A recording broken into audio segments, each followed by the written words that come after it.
Hello student, good afternoon. आज introduction to trigonometry new chapter start हो रहा है। चैप्टर नंबर 8 है।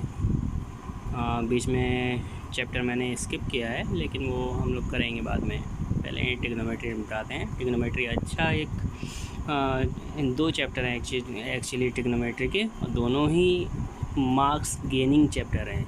अच्छे चैप्टर हैं, आसानी से इसमें मार्क्स आ जाते हैं अगर समझ आ जाए तो। नहीं समझ आ जाए तो इससे ज़्यादा टफ जो है वो कुछ नहीं माना जाता है। सारे स्टूडेंट जो हैं वो यही मानते हैं। ठीक, तो introduction of trigonometry, introduction to trigonometry की बात करते हैं। तो ट्रिगोनोमेट्री में थोड़ा सा आपको यहाँ पर बता दूँ है क्या चीज़ ये ट्रिगोनोमेट्री। ट्राइगोन का मतलब ट्राइंगल से है। ठीक, ट्राइम इज 3 होता है, गॉन नो मेट्री, पूरा लिख लेता हूँ मैं। ठीक है, ट्राइंगल के जो एंगल्स होते हैं, मेट्री मतलब मेज़रमेंट।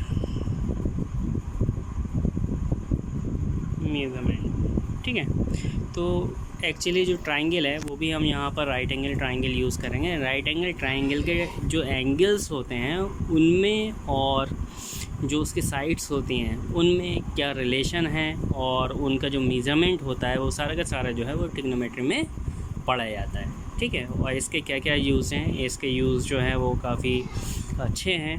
आपको अगर कोई किसी ऑब्जेक्ट की डिस्टेंस और एंगल दे रखा हो तब आप दूसरी जो लेंथ होती है वो निकाल सकते हैं। फ़िलहाल ये तभी समझ आएगा जब हम लोग क्वेश्चन करेंगे, जहाँ पे एप्लीकेशन आएगा वहाँ मैं आपको बता दूँगा। ठीक है, फ़िलहाल तो इंट्रोड्यूस करते हैं ट्रिग्नोमेट्री को। तो ट्रिग्नोमेट्री जैसे कि मैंने कहा हम लोग जो पढ़ेंगे वो राइट एंगल ट्राइंगल के बारे में होगा। ठीक है, तो राइट एंगल ट्राइंगल हमारा यहाँ पर राइट एंगल है और ये यहाँ पर राइट एंगल है। पहले इसकी बात करते हैं। तो जनरली हम लोग जो एंगल मानते हैं, है ना, ABC हमारा ट्राइंगल है, ये 90 डिग्री, ये हमें पता है। ठीक है, जनरली एंगल अगर हम ये वाला ले रहे हैं थीटा, ये वाला एंगल दे रखा है या फिर ये वाला एंगल पूछा है ना, मतलब जो बात हो रही है वो इस एंगल की हो रही है। तो जिस एंगल की बात होती है उससे और हाइपो से मिली हुई जो साइड होती है वो बेस कहलाती है, और इस एंगल के सामने वाली जो साइड होती है वो परपेंडिकुलर कहलाती है। ठीक, अब आप कहेंगे ये तो सभी जानते हैं, लेकिन ये सभी नहीं जानते हैं। अब क्यों नहीं जानते वो मैं दूसरे फिगर में इसमें बता रहा हूँ। ठीक, अब एंगल हो गया हमारा ये वाला। ठीक है ना। अब आप कहेंगे ये परपेंडिकुलर है, ये बेस है। नहीं है, ऐसा नहीं है। एंगल से मिली हुई जो साइड होती है उसे हम बेस बोलते हैं, और एंगल के सामने वाली जो साइड होती है वो परपेंडिकुलर कहलाती है। ये जो फिगर में जो बताया है, ये बताने का मकसद ये है, कभी एंगल यहाँ पे दिखाया जाएगा, कभी एंगल यहाँ पे दिखाया जाएगा, तो आप परपेंडिकुलर और बेस में कंफ्यूज ना हो। इसकी अभी तक ज़रूरत इसलिए नहीं पड़ी क्योंकि जब हम पाइथागोरस थ्योरम पढ़ते थे तो उसमें पाइथागोरस थ्योरम में हाइपो का square equals to base square plus perpendicular square होता था।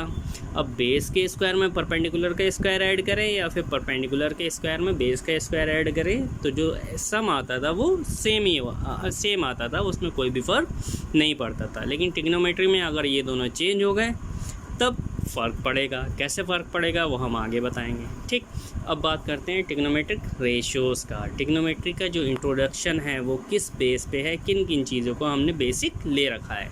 तो पहली जो चीज़ है हमारी वो साइन है। साइन को हम हिंदी में जिया बोलते हैं। ठीक है ना, तो फ़िलहाल ज़्यादा डिटेल में नहीं जा रहा हूँ मैं।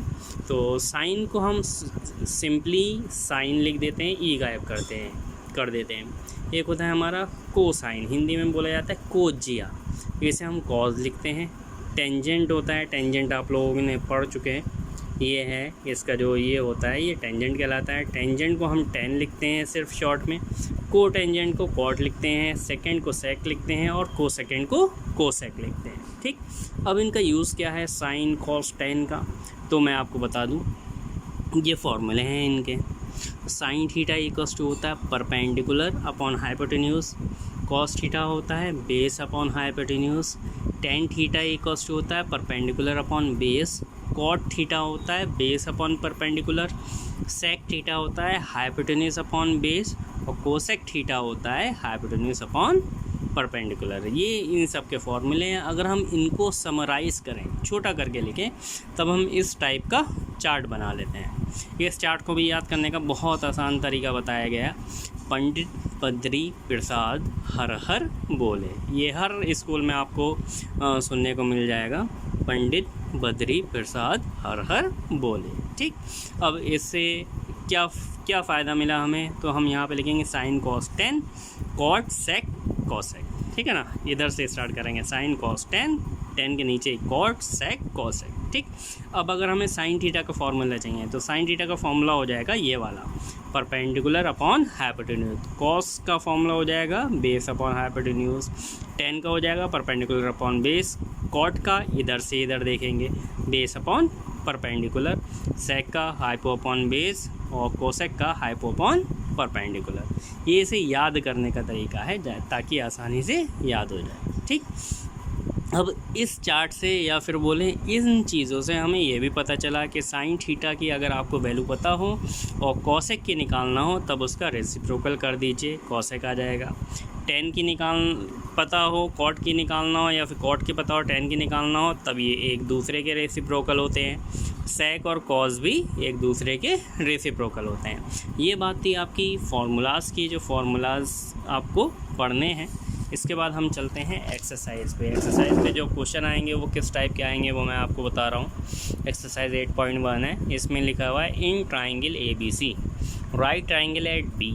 इन्होंने कह रखा है 90 डिग्री कहाँ पर है, B पर है। AB की वैल्यू 24 है, BC की 7 है। हमें निकालना है sine A cos A sine C cos C। ठीक है, एंगल चेंज हो रहा है, देखिए यहाँ पे एंगल दोनों जगह A है, यहाँ पे एंगल C है। ठीक है, तो मैंने फ़िलहाल टफ़ वाला जो है वो आपको बता दिया है। एक हमने ट्राइंगल ले लिया जो कि 90 डिग्री कहाँ पर है, B पर है। ठीक, अब हमारा चॉइस थी कि हम A यहाँ पे लें या फिर यहाँ पे लें, उससे कोई फ़र्क नहीं पड़ता। ठीक है, तो हमने A ऊपर ले रखा है, C यहाँ पे ले रखा है। ठीक है ना, तो सबसे पहले हमें AB दे रखा है और AC दे रखा है। ठीक है ना, क्या दे रखा है, AB दे रखा है और BC दे रखा है, सॉरी AB दे रखा है 24, BC दे रखा है 7 सेंटीमीटर। सबसे पहले हमें पाइथागोरस थ्योरम से ये निकालना पड़ेगा। ठीक, तो पाइथागोरस थ्योरम लगाई हमने, hypotenuse square equals to perpendicular plus base square.